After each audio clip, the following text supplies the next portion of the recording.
Kwarta ba nun? So what's up mga kulot, no? So meron tayo ditong Mitsubishi Montero. So ang concern ng ating client is shut down yung kanyang makina. So tara at check natin kung anong problema mga boss. Let's go. So titignan muna natin is yung kanyang timing belt, no?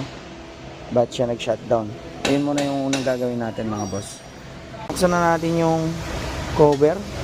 Ayan, kung makikita nyo, possible to putol mga boss. So ito yung belt niya mga boss. Ayan o.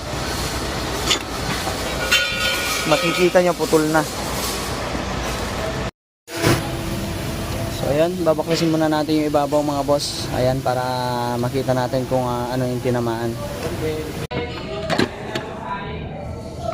Ayan.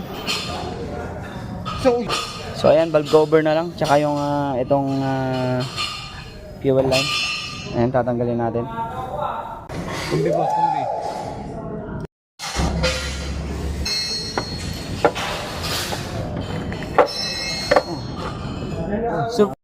So yun mga boss, kung makikita nyo, ayan o.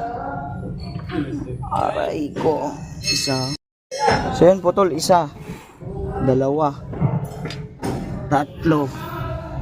So ito yung naputol yung timing belt mga boss, no? So ito yung magiging cause nyan. Ayan, apat na yung nakita natin. Isa, dalawa, tatlo, apat. Ilan to? Sombrero pa? May sombrero pa yan. Ingatan mo. So yun mga boss, no? Ito yung kanyang mga rocker arm na naputol. So titignan na natin kung may mga gatla pa yung iba. Kung may mga lamat. Ayan. So ito yung naputol ng timing belt mga boss. Ito yung update, no? Putol ang mga rocker arm. So ayun mga boss, confirm na na apat na rocker arm yung naputol, no? Ayan, so babaklasin pa natin to mga boss. Ayan, at papalitan na natin to ng timing belt tsaka yung rocker arm. Let's go. Wag. Oh. Alright. Possible na unang naputol tong maliit, no? Ay, lumabas. Ayan, oh. Oh. So, yun mga boss, ito na yung rocker arm natin na apat. So, lalagay na natin mga boss dun sa mga naputol. Ayan. Then, susukatin natin mga boss. So ito dapat mga boss, ay nakatulak siya doon sa dulo, no? Ang kagatulad nito. Ito gawin natin mga boss. So sagad muna natin yung pinaka bola-bola nung rocker arm adjuster. Ngayon, pagka pumasok na ganyan mga boss, tulak natin to.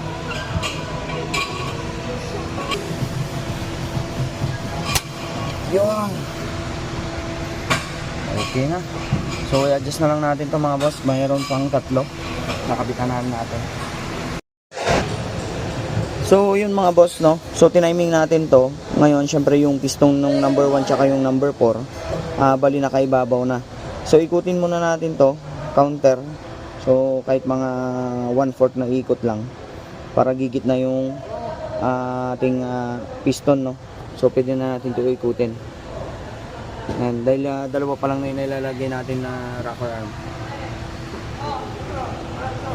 Para gumit na yung piston. Ayan. So ikutin na natin to. So lalagay na natin to sa timing. So di na tutukod dyan mga boss. So yun mga boss, kung makikita nyo na timing na natin, no, ito. Yan. Naka-timing na yan. So pwede na natin ibalik to. Pabalik. Ito yung nilagyan natin ng kulay itim. Tatapat natin dito sa timing mark. Ganyan lang yan. So yun, walang tumukod, no. So ilalagay na natin yung number 5 tsaka number 6 na exhaust manifold na rocker arm. Alright.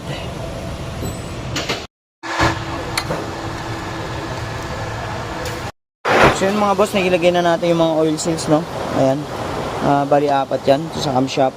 Tapos dalawang balancer, tapos dun sa crankshaft oil seal, no? So lalagyan na natin yung timing belt na maliit dun sa balancer.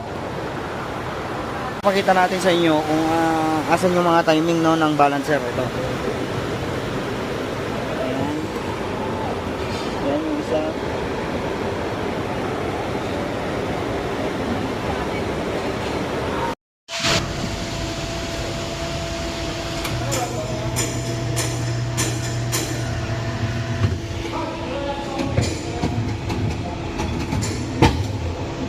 Alright.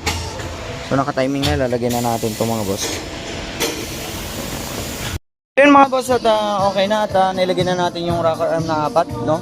Ayan, so ilalagay na natin yung bag cover. Ayan, at nilagyan na rin natin yung timing belt. So ayan, konti na lang mga boss. Sabit na natin yung bag cover, tsaka yung intake manifold, EGR. So socket na lang.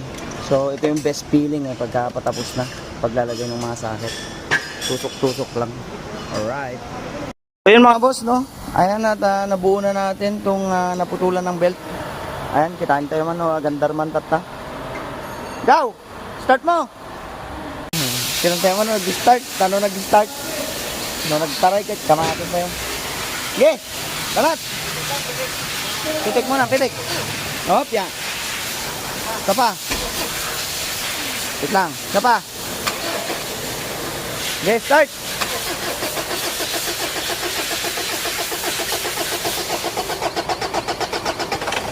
Oy! Yun, no? Pino ng andar, mga boss. Ayan, so napa-start na natin, no? Bali, obserban na natin to, at then road test natin, mga boss. Kwarta ba din? Ayun na yung silawan din nangyari. Oh. Nabali jay sobrang atornilyo ta indulin men. At meron siyang check engine, no. So possible to mga boss, lumitaw yung kanyang check engine dahil sa pagkaputol niya ng timing belt. So ang gagawin natin mga boss, i-clear na muna natin to. Wala na yung check engine, no mga boss. Ayan. So obserbahan na lang natin to mga boss. Patayin ko muna. Susi. Start. Ayan. So yun nga mga boss, at natapos na natin gawin tong Mitsubishi Montero. Ayan, so na-road test na rin natin mga boss. So okay na. Wala na rin yung check engine. Ayan, smooth na ulit. At napalitan natin ng timing belt tsaka yung kanyang rocker arm. So yun lang kaman ngayon mga boss. Comment down below, and then para makita din natin kung saan umabot tong video natin. So salamat sa manonood mga boss. Don't forget to like and follow my page. See you next video.